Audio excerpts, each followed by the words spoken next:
Today's lesson is From Elephants to Starlings, the Power of Cooperation in Nature. Hi, everybody. I am Roger. And I'm Mike. And today we're going to continue talking about animals that cooperate with each other. They're not just independent. They're not just solo animals. They actually work together in their specific groups. Last time we talked about herds of elephants working together to raise the calves and to look for food and to migrate and things like that. But today we're going to focus on birds, specifically on starlings. That's a kind of bird. And I think there are some starlings here in Taiwan. I think my daughter said she saw some kind of starling down in Kaohsiung. It was black with red eyes or something like that. And then all over Taiwan, there are these starlings that have sort of light yellow bodies with a black ring around their neck. They're invasive. They weren't here before, but they're here very common now. Those are starlings. And yes, indeed, some people say they're quite aggressive and they kick baby birds out of their nests and things like that. Some people say, yeah, they're aggressive. Some people say, nah, it's really true. But in any case, we're talking about starlings. Are you a big fan of bird watching, Mike? I'm not much of a twitcher, to be honest. I think birds are absolutely lovely, but I would be hard-pressed to pick out a starling from a finch, from a tit. I don't really know them all. Okay, but we are talking about starlings and how they work together in groups. So let's find out what this is all about. Let's listen to the introductory paragraph for today's lesson right now. Starlings are small birds often seen in Europe, Asia, and North America. While individual starlings may not seem remarkable, their collective behavior can be extraordinary. This is particularly true when large groups of starlings gather in the evening sky, forming immense flocks called murmurations that can include thousands of birds. 大家好，第一部分介绍形容词 remarkable， 它的意思是非凡的或是引人注目的。例如 Arthur has shown remarkable improvements in his English ability this year. Arthur 今年的英文能力大幅进步，令人惊艳。或者 The remarkable durability of the product has made it a top choice among consumers. 此产品非凡的耐用性让它成为了消费者的首选。下一个看到形容词 immense， 表示巨大的或是极大的。例如 Harry had an immense impact on the game, scoring 3 goals. Harry 对这场比赛带来巨大的影响，得到了3分。或是 The president felt immense pressure to come up with a solution. 为了提出一个解决方案，总统感受到巨大的压力。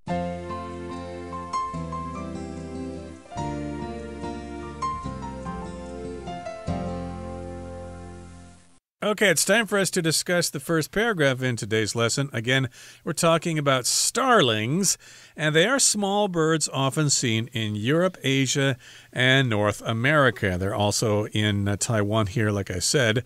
And yes, indeed, they're small birds. I don't think of them quite small. I think the ones here in Taiwan are kind of large, but I guess there are many different species of starlings all over the world. So, of course, there are many different kinds. While individual starlings may not seem remarkable, their collective behavior can be extraordinary. So if you look at one starling, you may think, it's just another bird. You know, it's got a beak, it's got feathers, it's got feet, and it's got a tail or whatever, and it can fly, and it can sing. But yeah, it may not seem remarkable. If something's remarkable, it's unique, it's something that you should notice. You can remark on it. Wow, that's pretty cool. Look at that bird. Yeah, it's not really remarkable, but still we're talking about their collective behavior that can be extraordinary. That means them working together in flocks. Yeah, these massive flocks that we often see featured in beautiful nature films and stuff. It says this is particularly true when large groups or large flocks of starlings, because generally a collective word for birds is flock, although there are variations, as we'll learn shortly. So these large groups of starlings gather in the evening sky. A lot of them will come out in the evening hours, often to hunt insects who might be more active at the same time, and they forming immense flocks called murmurations that can include thousands of birds. And if you've ever seen nature films or even just a little video that people might be lucky enough to catch, these are absolutely incredible. They are immense flocks. As it says there, thousands of birds can be in it.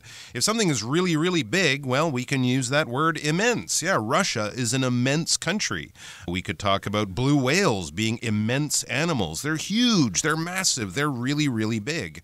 So these immense flocks, and in this case, with starlings in these flocks, we have this special word for this grouping. It's a murmuration. So a murmuration of starlings is very, very good. It would show you have a lot of expert knowledge on vocabulary. I think you could probably get away with a flock of starlings. That would probably be okay.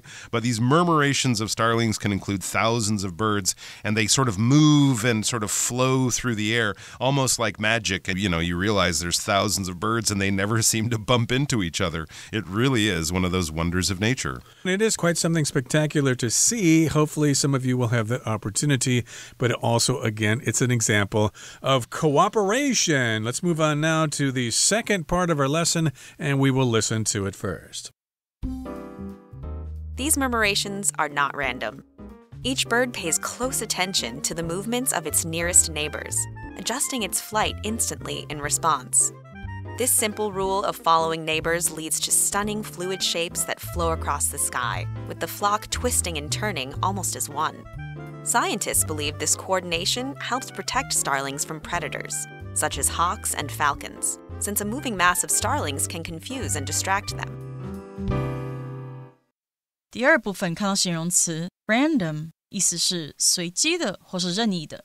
例如 Jane picked a random book from the shelf to read during her break. Jane 在休息时间从书架上随机挑了一本书来阅读。再看一个例句 Increased security measures at the airport included random checks. 机场增加的安全措施包括随机检查。接下来介绍动词 adjust， 表示调整或是调节。我们可以说Tracy adjusted the brightness on her computer screen. Tracy 调整了她电脑萤幕的亮度。又或者说 I adjusted the seat on the plane so that it would be more comfortable. 我调整了飞机座椅，这样坐起来会比较舒服。另外补充 adjust 这个动词还有适应的意思。举个例子 It took time for Kevin to adjust to working the night shift. Kevin 花了一点时间才适应上夜班。或是 After moving to a new city,It took Tristan a few weeks to adjust to the faster pace of life. 搬到新城市后 Tristan 花了几个星期适应更快的生活步调。继续看到形容词 stunning， 指令人惊艳的、极迷人的或是绝妙的。可以说 The beach was famous for its stunning view of the sunset. 这座海滩以其绝美的夕阳景色闻名。也可以说 The ballet performance was so stunning that the audience gave a standing ovation.这场芭蕾舞表演太美了，观众都起立鼓掌。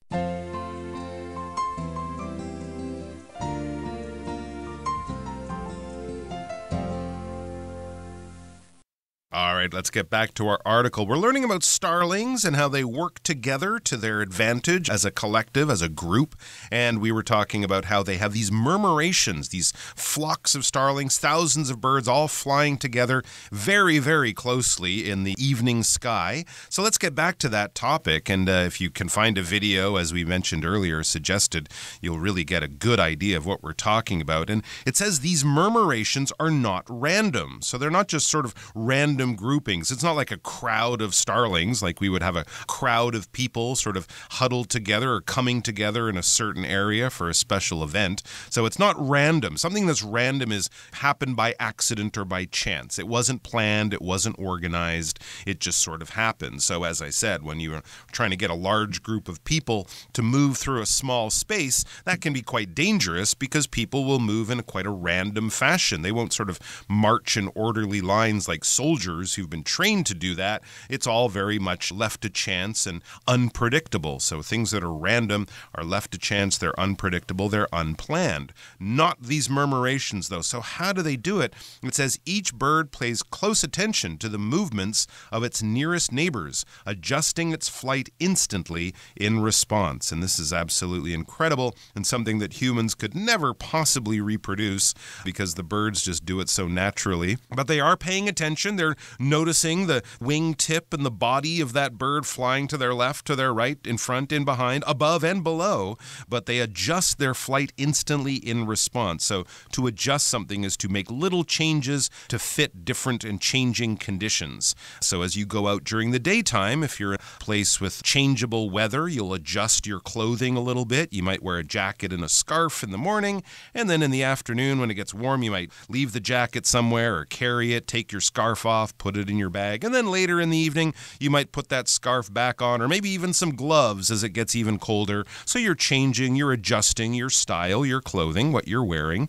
to fit the changing environmental situations. And that's what they're doing with their movement, with their flight. So as the neighbors move, they will change their flight. Each bird will change its flight in response. In response is sort of in reaction to something. So if A happens, B will then happen in response to whatever A was. I remember watching a television program about those pilots in the Air Force who fly like the Blue Angels or the Thunderbirds. You know, they fly those airplanes. Those guys train for years and years and years, and it is a very dangerous, difficult job that they do. And then you look at how starlings are doing it, and often there's, 8 planes in a formation with humans flying them. Here we have starlings moving in a totally random fashion, thousands of birds, and they never bump into each other or anything like that. It is really absolutely incredible. Now, this simple rule of following neighbors leads to stunning fluid shapes that flow across the sky, with the flock twisting and turning almost as one. So that's a simple rule. Just adjust your flight in response to what the other birds are doing. That's all they need to do. And so they follow the neighbors, and the result we get is a stunning fluid shape. Something stunning when it's really spectacular to look at. It's really amazing. And they're fluid shapes. Okay, fluid is like a thick liquid that kind of moves around with gravity. If you move a plate around or something, or a dish, the fluid kind of goes back and forth. So it's kind of a similar motion here. And again, it flows across the sky like water flowing in a river. And that flock of birds will twist and turn almost as one. It kind of makes you wonder, how can they do that? Do they have some sort of collective conscious or something where they know what the other birds are doing and they just move together? Yeah, what is the purpose of that? Absolutely. It says scientists believe this coordination helps protect starlings from predators such as hawks and falcons, since a moving mass of starlings can confuse and distract them. So this is actually very similar to what Roger was saying earlier about how fish do something similar, and you'll have large groups of fish that might be hunted by sharks or tuna or something like that, and these large groups of fish, these schools of fish, will do the same type of thing. It certainly looks like a wall of fish in the ocean, so the big hunting fish might get confused, might not know where to attack. If they find one individual fish on its own, it's much easier for them to focus and target that fish. But when they have this huge group of fish all moving together, it can be kind of confusing and difficult for the hunters to focus on one delicious fish to go and chase after. So this coordination, this organization that they do, this way of flying together and always reacting to the movements of their neighbors, this helps protect the starlings from predators. Hunters are predators, hunting animals that will chase and eat other animals. And in the sky, hawks, falcons, eagles, things like that. These are predators, flying bird predators. Hawks and falcons are pretty similar. They're smaller generally than eagles. We have different types of hawks and falcons depending on what continent and part of the world you're in. But we're thinking of hunting birds. We're thinking of birds with long, sharp claws called talons, and those sort of hooked beaks that they often have that can help them rip and tear the flesh of the birds or the fish or the other small animals that they manage to catch. So these hunting birds would love to eat some starlings, but when they have 1,000 in front of them moving around in this sort of confusing mass, it can make the hawks and falcons say, I'm going to go look for easier prey, since or because a moving mass of starlings can confuse and distract them. It just suddenly becomes very hard for them to focus on one individual bird to try to chase and attack. Okay, we're at the end of the second part of our lesson for today. Here comes the third and final part.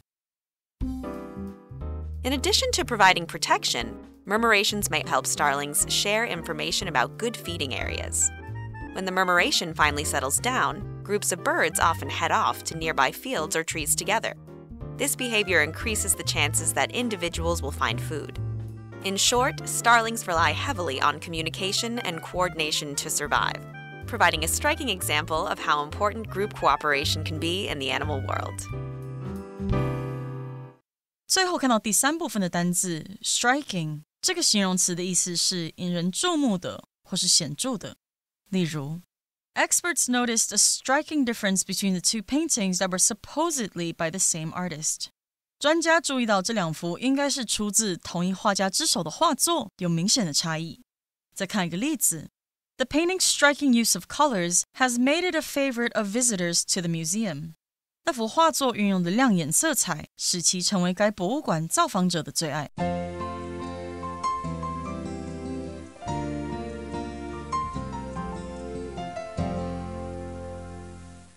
All right, we are back learning more about how starlings work together for the safety of the group, of the community through these flocks, these murmurations of starlings. As we get back to the article, it says, in addition to providing protection, murmurations may help starlings share information about good feeding areas. So there are other reasons they might actually come together. They're sharing information about good feeding areas. Many animals do this. I know bees, right? They often do a little dance when they come back to the hive, kind of showing where the best flowers are so that their community members can find the best food with the least effort.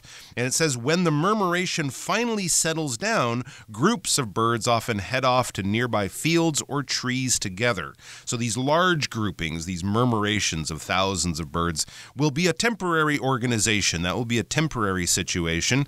And once they have, either defended themselves from predator birds that might be around or fed in a way that is satisfying, they will break off into smaller groups, will often head off or break off or go their separate ways to nearby fields or trees together. So these smaller groupings will probably be much more efficient for feeding and things like that. Right, so the danger is gone, so they can head back to the trees and the fields to look for worms or fruit or whatever. And this behavior increases the chances that individuals will find food.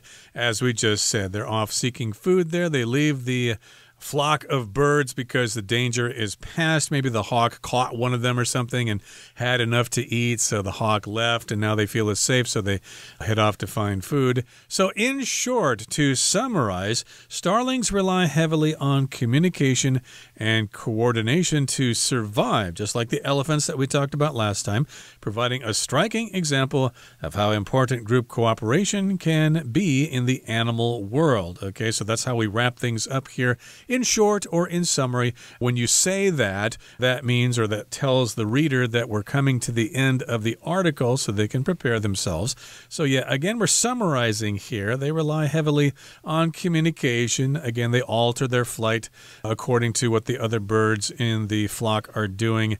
And of course, they match their movements with the other ones. That's coordination, and they do these things to survive. So that gives us a striking example of cooperation in the animal kingdom. If something is striking, it is very noticeable. I guess you could say it's stunning, it's spectacular, it's really worth noting, it's notable, it's remarkable. And yeah, it does sound pretty cool, and that is something I would like to see sometime in my lifetime. Okay, that brings us to the end of our explanation for today. Here comes Hanny.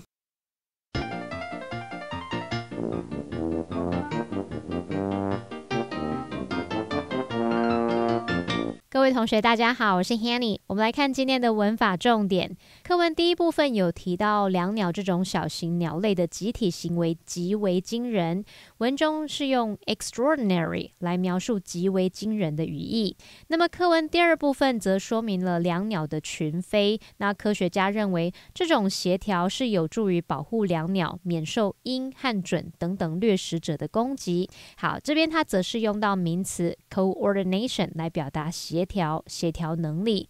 那其实 extraordinary 跟 coordination 这两个单字都是带有相同的字根，我们就来看看这类字根，像 ord 或者是 order、ordin， 那这类字根它有次序、命令、安排或符合等等的意思。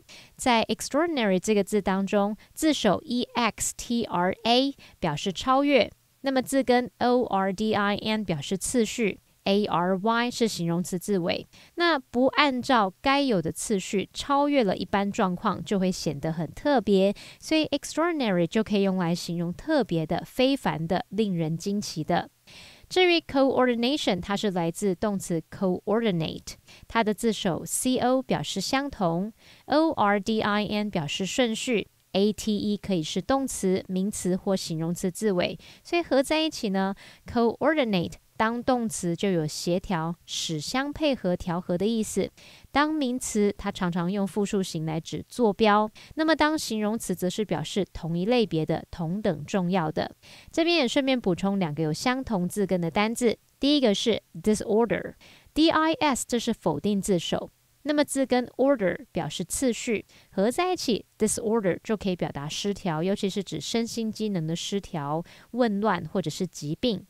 好，第二个补充的是 ordinance， 它的字根 ordin 表示命令、秩序， ance 是名词字尾，那合在一起 ordinance 这个名词它具有法令、条例的意思。好，那么课文在说明群飞时有提到，每只鸟都密切注意邻近同伴的动作，并立即做出回应，调整飞行。那这种跟随邻近同伴的简单规则，就造就了令人惊叹又流畅的形状在空中流动。文中是用 lead to 来表达造就的语义， lead to 就表示导致、造成或是使得怎么样，后面常常会接名词来表达造成什么样的后果。那它的意思就跟 give rise to 或是 result in、bring about 或是 cause 等等差不多。举例来说， Poor eating habits may lead to obesity。 不良的饮食习惯可能会导致肥胖。好，另外有2个句型 lead somebody to 加原形动词，可以表达使得让某人做某事，而 lead to somebody 加上 VING 也可以表达使某人做某事，导致引发某人做某事。这边举个例子， Her passion for helping people in need led her to become a social worker。 那也可以说 led to her becoming a social worker， 表示说她那份想帮助有需要的人的热忱使她成为了一名社工。好，那以上是今天重点整理，我们回顾今天的单字吧。 Remarkable. The band's concert last night was a remarkable performance that impressed everyone who saw it. Immense. The success of the actor's first film brought him immense popularity around the world. Random. During our hike, we took a random route and soon discovered a beautiful lake. Adjust. Please feel free to adjust the TV's volume if you think it's too loud or too quiet. Hawk. A hawk was circling high above the trees, searching for a mouse or rabbit to eat. Striking. There were some striking differences between how Jordan and Phoebe told the story. Discussion Starter starts now! It's time now for our discussion starter, and the question is, what is another animal that relies on communication to survive, and how does communication help members of that species? Well, I would say different types of whales, especially the humpback whale, also rely on communication to survive. Whale song is very well known. A lot of people have heard recordings of that. It helps them by, well, there's still a lot of question actually about this, but I think it would help them by alerting them to danger. Also, starlings, alerting them to good feeding grounds, feeding areas, and just generally communicating over long distances. Also, referring back to the first day, the elephant's low frequency sounds and calls can be heard across great distances, and the same is true for humpback whales. I think we're talking dozens, tens, or even possibly even hundreds of kilometers as the sound waves move through water. Well, another person, I should say, that relies on communication for survival is the North Koreans. Okay, I don't know if you've ever seen their big massive rallies in those stadiums together. They all have those signs, and on cue they turn the signs and it shows a picture of their fearless leader or whatever, or some scenes from the countryside of farmers doing a great job or something like that. It really is pretty impressive to watch. And then you've got all these dancers on the field dancing in coordination. Again, it is quite impressive. Well, that brings us to the end of another edition of our program, so please make sure you join us again next time. For all of us here, I am Mike. I am Roger. See you next time.